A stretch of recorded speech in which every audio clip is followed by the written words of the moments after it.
Hey, peace and Islam family. Been a while since I did a video. I wanted to come in and talk about authentication. It's a lot of mystery going around. People saying things, so I want to really break it down in a way that people can understand what exactly it is. Um, People might look at this and say this is an authenticated birth certificate, and they would be partially correct if that's the document attached to it. But the thing is, authentication is basically the second and third step of a notary. So any document that is notarized can be authenticated. The process goes through sending it first through the state secretary of state and then sending it to DC to do the same process, basically to get a certificate attached to it. And the certificate basically gives the document full faith and credit, which there are a lot of laws that go in and break down what that is, and I'm gonna go in on that a little bit later. But essentially, when you are trying to get a document authenticated, there's a few implications. The first one is really travel, because on the application for authentication, and you can look these up on any state website, you have to put in a country, and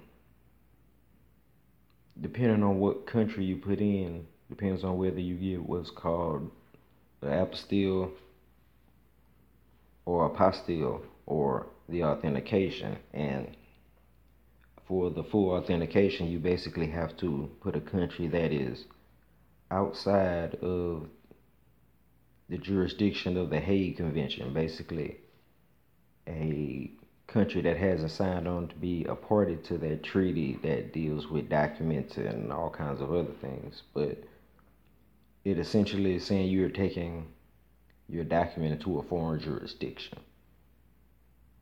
That's just the first implication. Now, it does further go into making it on par with the original, if it's not the original. But what it also does is it gives you full faith and credit in that document. So this could be an affidavit of trust or a birth certificate. But in the case of the birth certificate, because a lot of people out here getting their birth certificates authenticated and really not understanding what they have or what to do next and why they did it. But you essentially are getting full faith and credit in your birth certificate. And your birth certificate has a couple implications. One, it's a citizenship document, but if you've never looked at the bottom left corner, uh, it's printed on banknote paper from a banknote company. Depending on what municipality it was issued from, they all are issued on different ones. They're different banknote companies. Southwest, Midwest, American Banknote Company is just a few that I've seen. But you're basically getting full faith and credit in a citizenship document, but also full faith and credit in a financial document, because the straw man, which essentially is represented by the birth certificate, you could say is the straw man, is an entity of a state, and the states are creditors of the United States, and all corporations are creditors of states. So the second level of authentication, basically when you send to the Secretary of State, on that level, they're entitling you full faith and credit to that document. So you're getting full faith and credit in what can be considered a citizenship document and a financial document. Now, the definition of full faith and credit from a financial standpoint, and this is in Investopedia, unconditional guarantee or commitment by one entity to back the interest and principal of another entity's debt.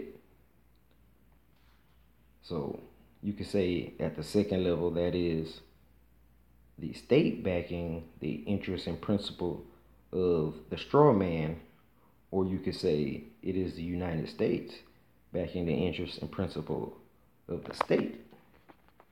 And further down at the bottom, it says full faith and credit of the United States government essentially confers risk-free status to securities such as U.S. Treasuries.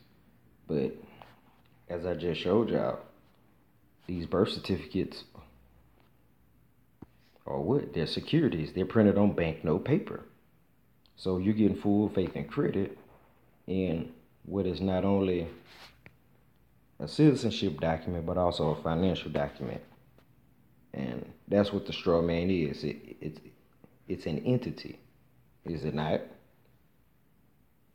So when you send in for authentication, you're sending in for full faith and credit.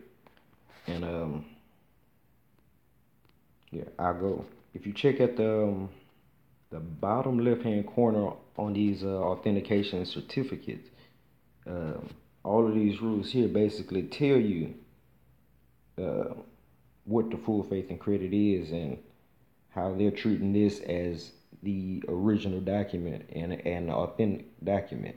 Not necessarily saying it is the original or the document is authentic, but this is how it will be treated basically in law.